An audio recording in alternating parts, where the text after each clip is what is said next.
Good evening. This is Matt, and you're listening to That Time We Woke Up in a Podcast and Had to Explain Manga, our heated adventures overanalyzing manga we find interesting, otherwise known as the OverMangaCast. As 2022 winds to a close, we thought we'd just take a step back from reading this week and go over our favorite things we've read in 2022. That's a top 3 from each and every one of us on the cast: Matt, Jay, Sam, and Jacob. So why don't you nestle on down, break from the New Year's festivities, and listen as we count down the best manga of 2022. Enjoy.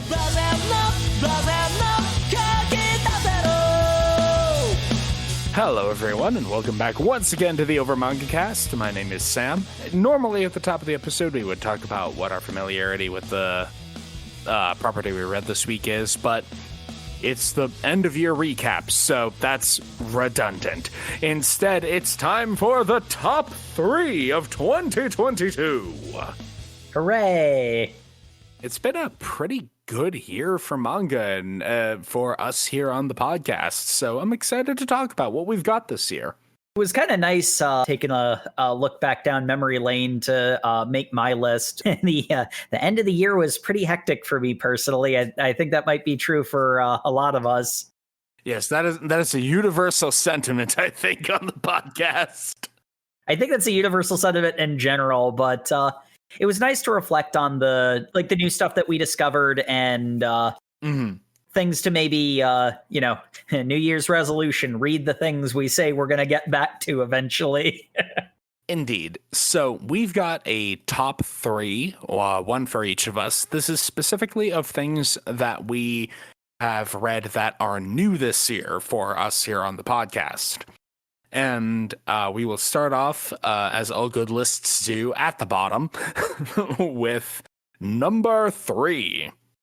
I might have made that a bit more What's the word I'm looking for? Nope, everything else is garbage compared to what we picked for this list. Good job, Sam. You are right. You know what? That is it. So I will start off and say that my number 3 for new manga that we read this year was Golden Kamui. I had a great time with this manga. I'm a big fan of adventure stories. I've recently been getting back into World of Warcraft, and my main class is a hunter. So seeing a tale of survival and struggle against the wilderness and using craftiness and resourcefulness and by any means grit to get out of dangerous situations, it really just got my blood pumping. So I'm super excited to revisit Golden Kamui and see where things go from there. Matt, how about you? What was your number 3? Well, first off, Golden Kamui, great pick. I would have personally picked that as my number 3, except I noticed as I was going down through this list, everything that was basically new that I thought was interesting was something I'd started reading previously in the year before. I'm like, dang it, it doesn't count. But man, that bear. I love that bear. It's a very cool bear. But for my number 3, I went with something I started reading with us in this time, and I forget if I was even on the episode. I was not there for one of them, but that was Kaiju number 8. That manga just checked a lot of boxes. It was insane, One Punch Man level fun, but it had like a gritty story that it also doesn't take too seriously, but in universe it's serious, but the characters portray it comedically, and I dig it. It's got a great tone to it. It's got beautiful paneling. It's just amazing art. It's just like a breath of fresh air, because One Punch Man has been a slog, and I have been trying to keep up with it. That's putting it very mildly. Yeah, and one of our much renowned guests, Brandon Bovia, has done a spectacular job as the English letterer for Kaiju number 8. Indeed, so great to have someone like that on our show for such a great series. So yeah, Jay, what's your number 3? Sure. So again, giving props to Kaiju number 8. That was a very close one for me. So my number 3 would have to be, and I know it's been out for a while, but Dr. Stone. It's just kind of ridiculous, the conceptualization of not only post-apocalyptic world, but also taking it back to almost educational, just incorporating a lot of the scientific elements of it, while also, again, the conundrum of why is everyone ridiculously hot? And, that's the main mystery of Dr. Stone. Bill Nye edutainment, except everyone's a bishi. Yes. And as far as Tsukasa, I still feel like I can fix him. Solid choice. Dr. Stone is great, and one of the things I love about it, it's such a simple thing, but it's one of the things that stands out most in my mind. The main character is a scientist who doesn't know everything about every field of science, who makes mistakes despite being a genius. That little bit of humanization is so important to make the characters really pop. Oh, absolutely. If Senku was a polymath uber genius who knew everything about everything, he'd be insufferable in a bad way. Right now, he's just insufferable in a fun way. Yeah. Oh, yes. But yeah, Jake, what's your number 3? So my number 3, this is one of the ones where it's like crazy end of the year. I almost kind of forgot how much I love this until I look back on it and oh, right. My number 3 is Gleipnir. Boy, what a gripping, captivating story. The depths that particularly the two main characters have, the the absolute train wreck of the female lead. Gosh, I'm blanking on the names right now because I'm so bad with the names. It's been a year. No one cares. But she strikes that perfect balance of being a character that you feel sorry for, but not sympathy for. She's the best, but I can fix her. Well, but no, that's sort of the thing, though. She does so many horribly irredeemable things. And, the fact that you understand why she got to that place doesn't make the things she did okay is such a tightrope to walk. And then the main character is such a tightrope between being pacifity, being his weakness, versus him just being boring. The fact that both of those characters are pulled off so well, and it also is just this wacky creative world that is so interesting that I can't wait to see more of. Really, really cool series. Yeah, Jacob. Gleipnir was head to head with Kaiju number 8 for my number 3 spot. So I'm glad one of us mentioned it. But such a good series. I can't wait to do a revisit of that so we can watch each and every one of those characters not able to be happy and get what they deserve. Honestly, Gleipnir would have been on my list if we went beyond top 3, because I really liked it, but it made me so uncomfortable. I know, it's great. It is great. Exactly, Sam. I liked it because it made me so uncomfortable. Yes, I don't want to knock it for that quality. It just, well, I suppose it did actually knock it lower on my estimation, but that's just me. I am objectively knocking it for that quality. I am just a bit. But yeah. That is number 3. Let us move on to number 2 in our top 3.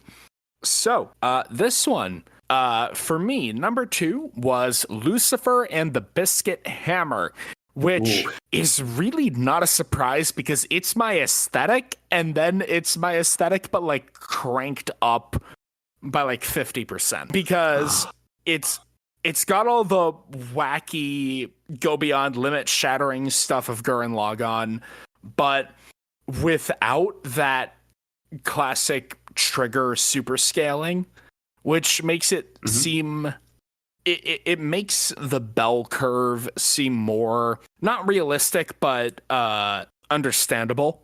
Cosmic struggle, life affirming, that is 110% the stuff I love. So seeing that mixed with, wacky shonen adventures, beautiful. Another thing relative to Lucifer and the Biscuit Hammer is it's not depths of depravity characters or anything, but like there's also that sort of like there's a level of depth to the characters in Lucifer and the Biscuit Hammer that is just so captivating. You know, like you get just enough of their inner lives to know that there is an ocean. I want to know so much about Semidare.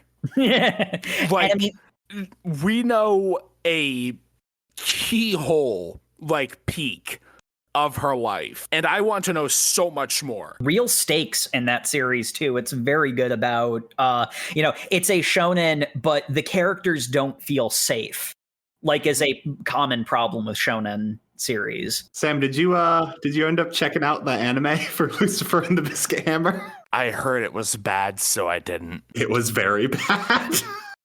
Aw, that's sad. Yeah, I unfortunately heard from reputable sources, both Matt and other reputable sources, that the anime was not good. So I have decided to abstain from that, and I'm just going to look forward to when we do part 2. I'm not going to do that. I'm going to watch the anime in pure defiance of everybody else's opinion. You know what, Jacob? I won't. I will not stop you.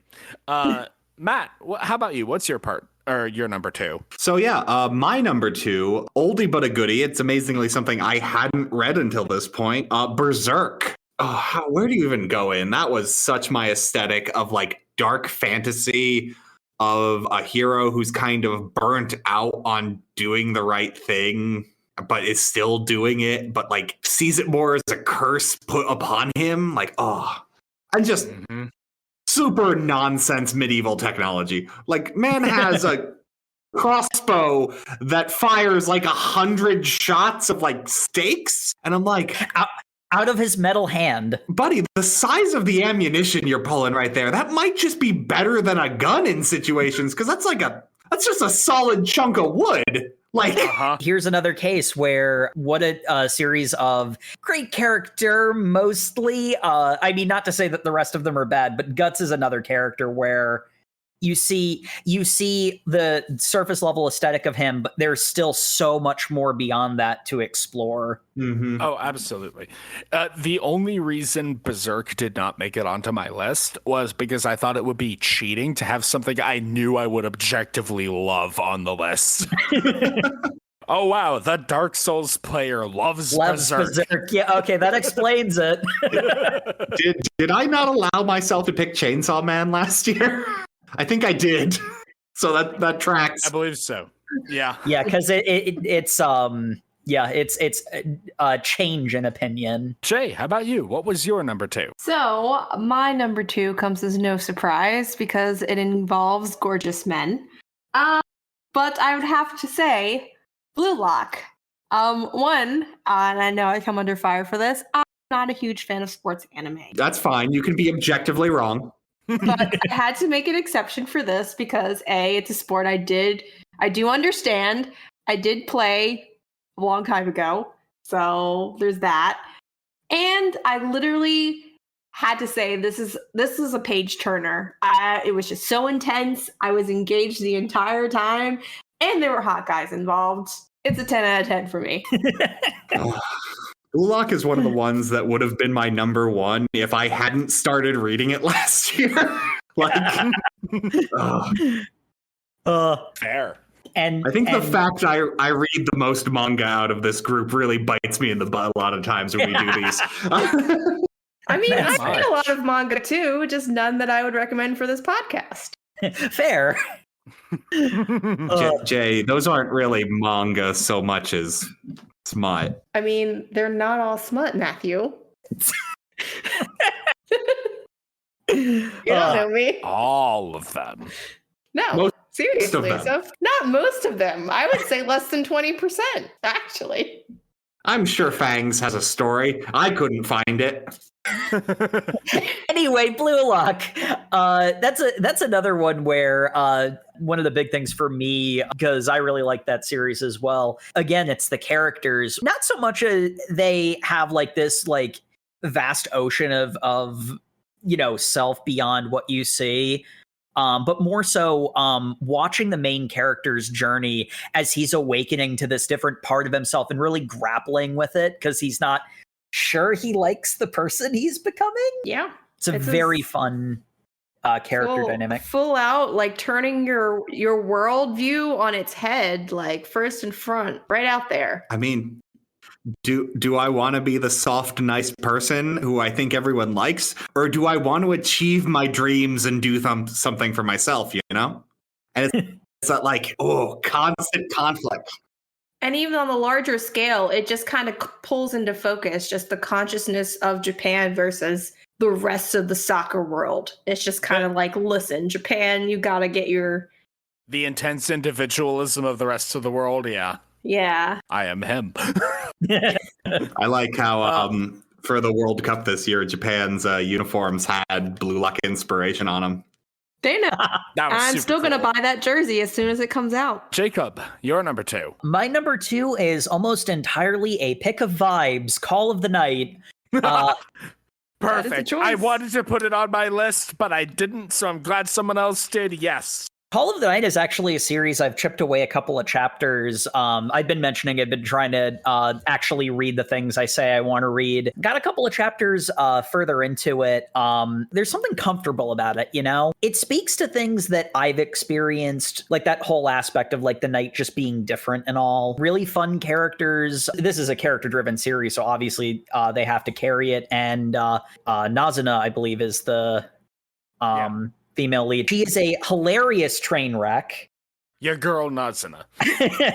she's just a doofus in all the right ways, and yet also absurdly powerful. And then can't really remember the lead guy's name, but he's another one of those characters where very similar to the lead of Blue Lock, where it's one of those characters where he's not so much that he's concerned about who he's becoming, but like he's learning, like watching him learn about himself and who he is and also who he wants to be when he hadn't really considered it deeply before. It's just a fun character journey to follow. It is. I felt seen. That was my takeaway. Yeah, so it's about a lonely reclusive nerd who decided to suddenly start being horny on Maine. Like, what? Shut up. Relatable. Relatable. I feel seen. I vote we excommunicate Matthew.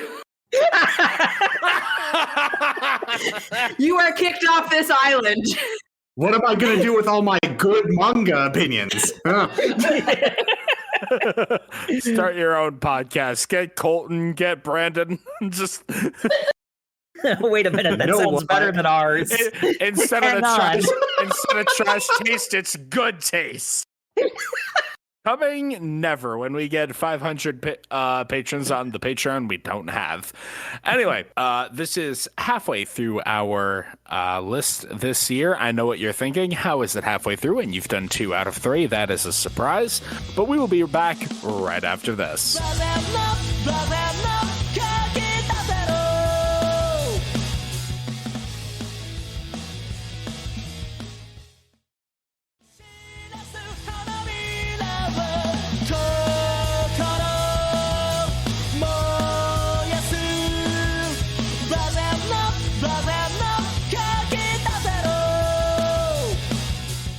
And welcome back to the show, folks. Where last we left off, we were at 2 out of 3 for our top 3 of 2022. But in order to make this an even numbered list, we are going to be stepping away from the top 3 into a best of the revisits. We are only doing one of these because that makes it an even number. Boy, that was hard to narrow it down. Also because only one revisit was good. Boy, Matt and I had, once again, the exact opposite opinion to the shock of literally nobody.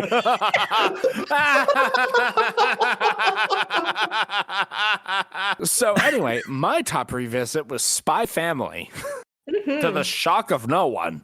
Yeah. Which one? All of yes. it. Yes. Do you want me to give a specific episode? No, I just think we did 2 Spy Family episodes. We basically did do 2 back-to-back, and both of them reinforced why I loved that manga. Particularly because it is a super shonen gag manga wrapped around a wholesome slice of life manga. and both of them are struggling for control, and watching them fight is funny. We either have Yor being a Death Knight, or we have Lloyd being a Super Saiyan, and both of them are trying so hard to be good parents to Anya, who is the best character.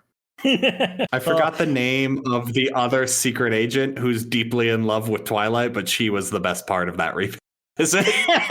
Midnight, I think. Midnight sounds right.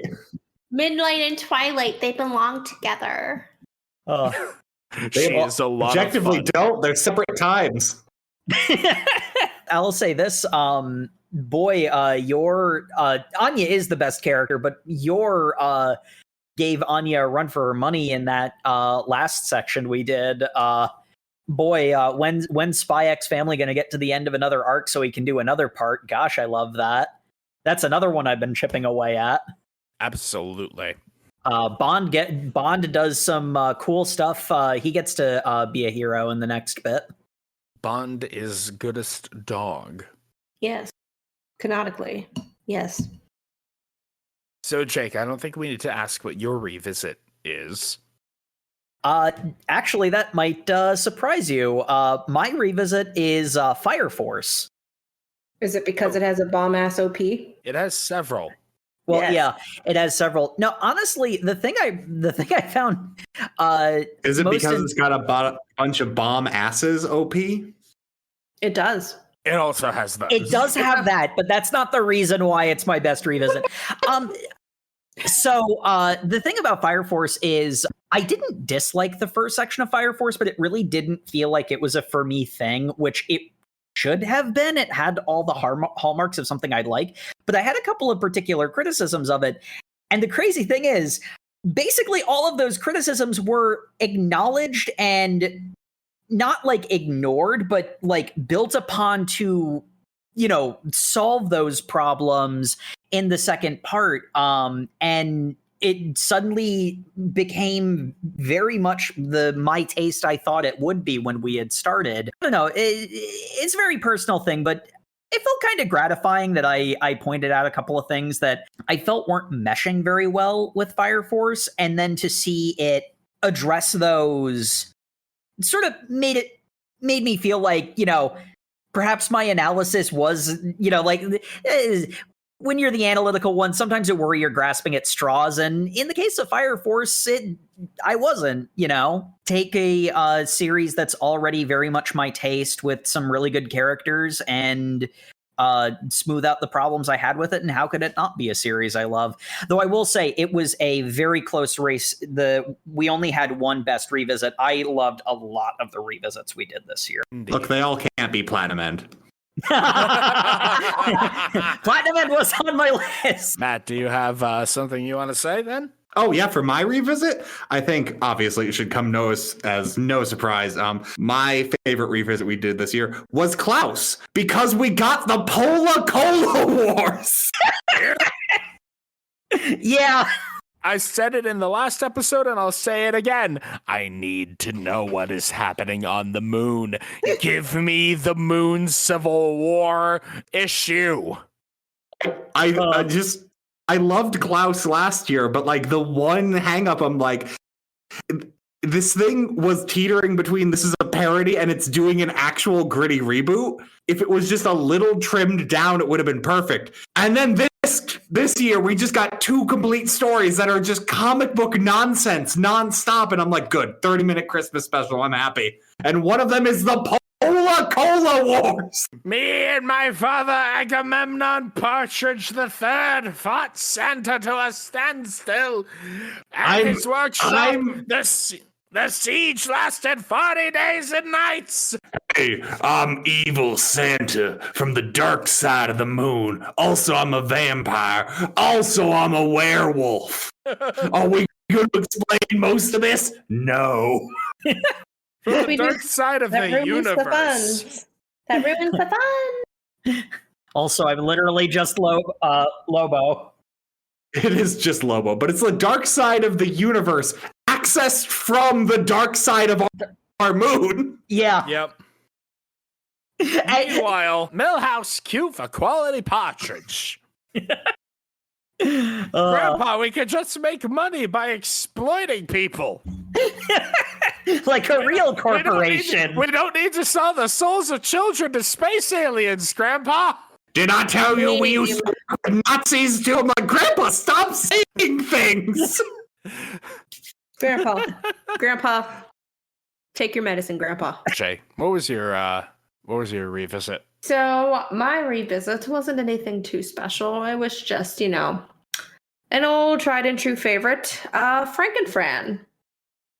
An excellent choice. Yes. Shut your mouth. Frankenfran is something amazing and totally special. There's nothing tried and true about it. I doubt Frankenfran is even capable of trying something or being able to determine if it's true.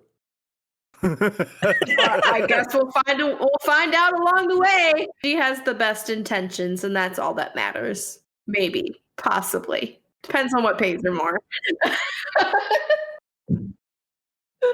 Or free organs. I don't know if I'd call them the best intentions. I don't know. It depends on her mood, really. They're close enough to good intentions for government work. Yeah, but I mean, really, what really does work almost 100% of the time is you got to play into her romantic side. She's a sucker for romance.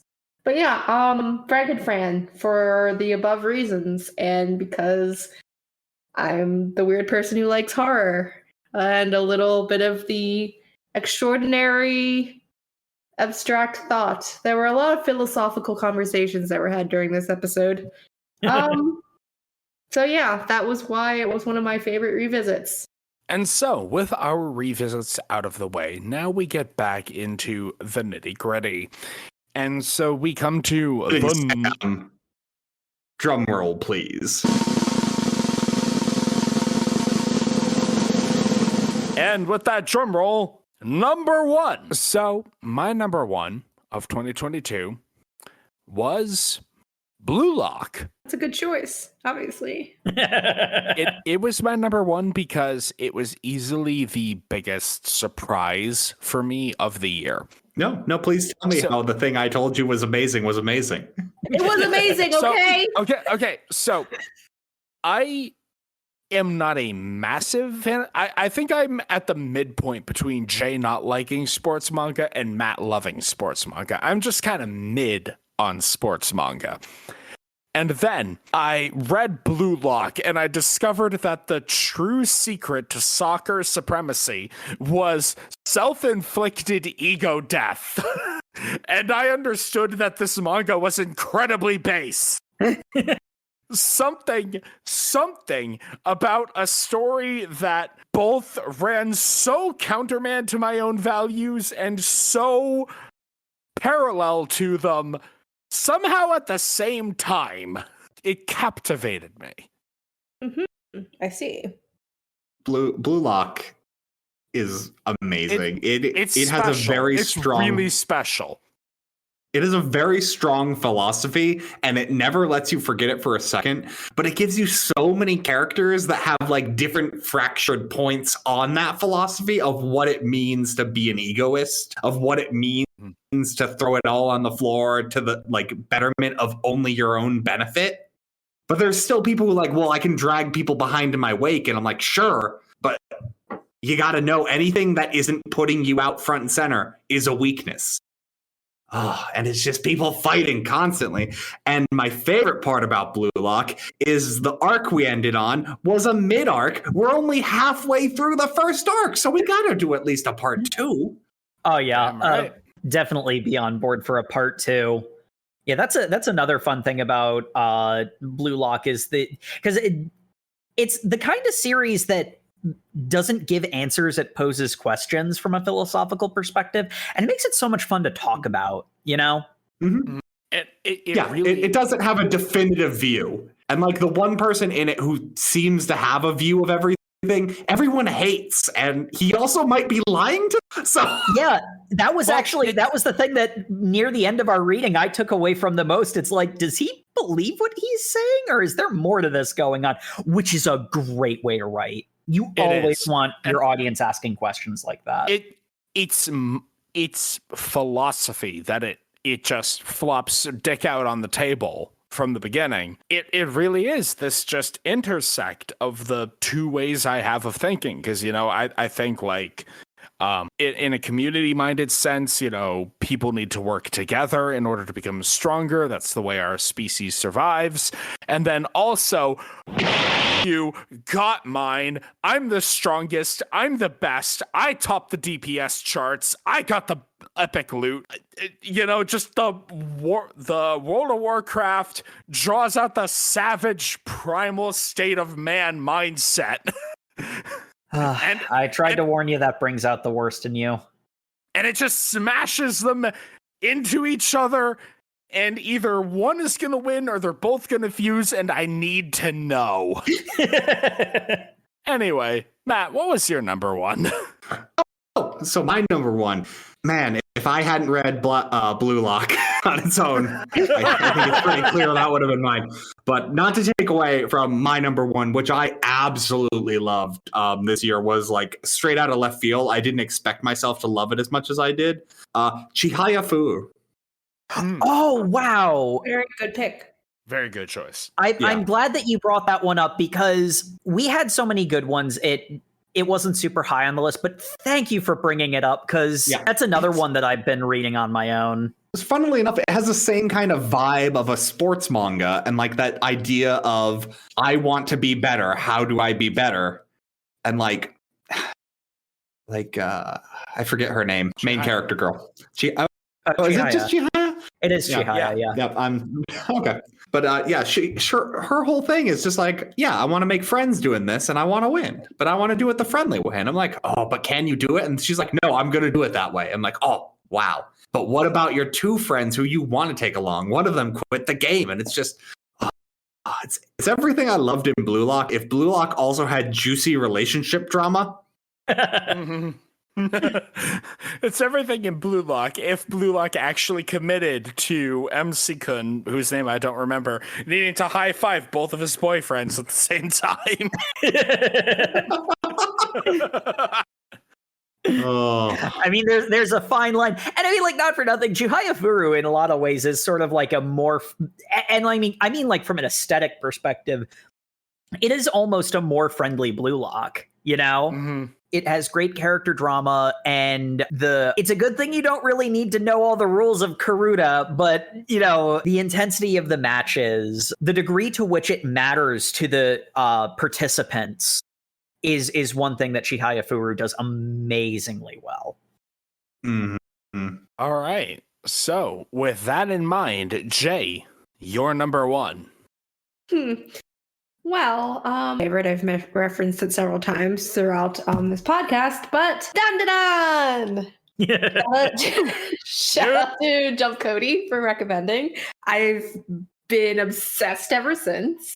I think this, for me, because I'm usually just not the type of person who kind of gravitates too much towards gag manga. Admittedly, I find them kind of repetitive and just kind of like, this stopped being funny. But I don't know, Dan keeps my attention and keeps me engaged, and it's enough random to like just be like, yeah, this is exactly what it sounds like. There is no need to kind of look in for nuance or anything. It really much is what it is, and the characters are lively. It has an element of I guess traditional Japanese storytelling in terms of like Japanese monsters, Japanese school life, if you want to call it that. So for me, and to be fair, I have to again give a shout out to Kaiju number 8, because it was literally between that and Dan. Yeah. And I'm just saying, between Dan and Kaiju number 8, one of them does offer to let you suckle its teats if it can gobble your schlong. So, and no, that's not a metaphor. That's what I love about it. Also, YouTube, I have an eternal vendetta against you for copyright striking me on that edit. Inevitable. Jacob, what's your number one? I have a bit of a surprise. The slow reader over here, who always is barely able to like maybe get one extra chapter of a bunch of things that he likes. I'm current with something. That is how much I freaking love Kaiju number 8. I adore Kaiju number 8 so much. It's so much like a Garo Rule of Cool, but with a likable, funny, almost gaggy protagonist.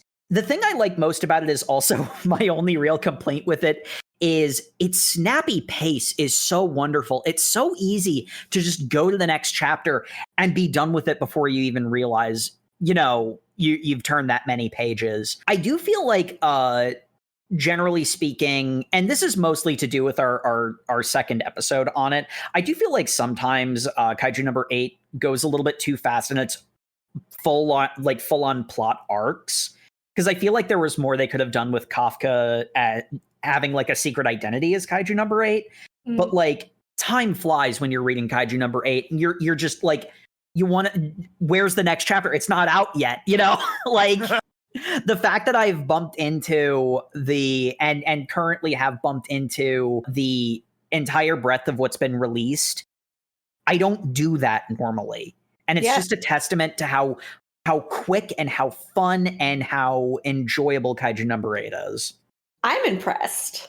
Like, literally, I'm really impressed for Jacob to remain motivated to stay not only up to date, but to the point where he actually is like on top of every release. I don't do that normally. I'm surprised. Though not surprised, because like I said, Kaiju number 8 is top tier. I mean, hey, there's a reason Kaiju number 8's getting an anime. And the trailer dropped, it looks great. I'm so excited for that anime. I mean, unfortunately, for One Punch Man fellows, this might take away a little bit of their audience just because, I don't know, the arcs are taking a little long, so... hey, One Punch Man Season 3 is coming out as well, so we can see if they can salvage that arc. Look, for all the people working at MAPPA, I wish you all of the power in the universe for everything you're dealing with. Chainsaw Man has been an absolute 11 out of 10 adaptation. The One Punch Man anime, it sure is happening. Like, they are doing so much. Give it up for the real G's. Yeah, I mean, and also maybe they should have some better working conditions. Well, anime industry. I'm just saying, like, unrelated. They got a friend of ours who doesn't even read manga to read manga. Just the hype around Chainsaw Man. Give them props, but also maybe they shouldn't have to bust their ass so hard. But yeah, I don't know. That's a kind of a weird position to take. Someone who picked Blue Lock as their favorite. Shut. Maybe they should be better. Shut, Matt. Shut. I can make you. I edit the show. Anyway, Kaiju number 8. Kaiju number 8 is an absolute freaking delight, and I'm looking forward to the anime. I'm looking forward to reading more of it. I'm just looking forward to Kaiju number 8. Mm-hmm. Yeah. I could see the anime being the big thing when it comes out. Like, it's not up against a lot, and I could see it coming out the gates. Like, I could see it pulling what Chainsaw Man's doing now. Like, hitting the scene, and a bunch of people who don't read going like, man, this is amazing. Not that I judge them, but I judge them. I judge people who can't read, but only in print media. There's something to be said how Kaiju number 8 popped up a lot throughout our lists as sort of honorable mentions. It was on Matt's list, and now it's my number 1. Like, it's really a spectacular series. That's how you know it's good. If Matt and Jake can agree on it in any way. Actually, that also applies to Glipnir, to be fair, but... that wraps up the year 2022. Thank you, everyone, so very much for sticking with us for another year, and we eagerly look forward to bringing you more top quality content in the year 2023. We've got a lot of great manga planned. We've got a lot of fabulous discussions and explorations of worlds and stories, both new and old. It's going to be a good time. And might even have some special guests lined up. And speaking of which, hey, you reached the newest episode in our line this time of year. Love to share the love a little bit. You can go check out some of our lovely guests who have been on the podcast this year. You can go check out Manga Mavericks with Colton, and check out Lumber on Mayasha, Lum Squad, Colton. Check out the One Podcast Prevails. Matt was on them recently. Detective Conan podcast, really great. We're probably never going to read Detective Conan on this show just because how you do arcs. Nature of it. The nature of it. We love to do Detective Conan, but yeah. Also check out the art of Darren Vogt, who was on for Blue Giant earlier in the year. Brandon Bovia, as we mentioned, Kaiju number 8. Really just check out him.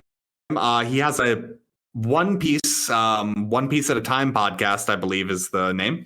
Then we got Kendra, who was on for a Haikyuu episode with The View from the Top, the Haikyuu podcast, or also the My Hero Academia podcast. We've really had a lot of 10 out of 10 guests this year. Indeed.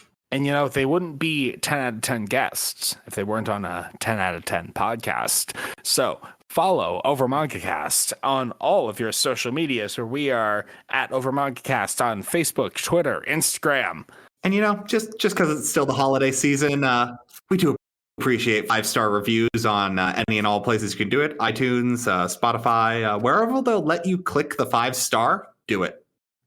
It's Christmas. Do it. You can like, comment, and subscribe on our YouTube channel as well. Indeed. And little known fact, if you comment and request we do revisits of episodes on their YouTube video, you're more likely to have it happen. Indeed. And make sure to tune in next week, where we ring in 2023 with a very mighty revisit. You heard me earlier in the episode. I'm excited for it. We're doing Golden Kamui. We got a short arc this time. We're reading chapter 22 to 29. A little light reading for the new year. December's been a time. We're just taking it easy. So read that to keep up with the show, and we'll see you all in the new year. Good night, everybody. Good night. Good night, everybody.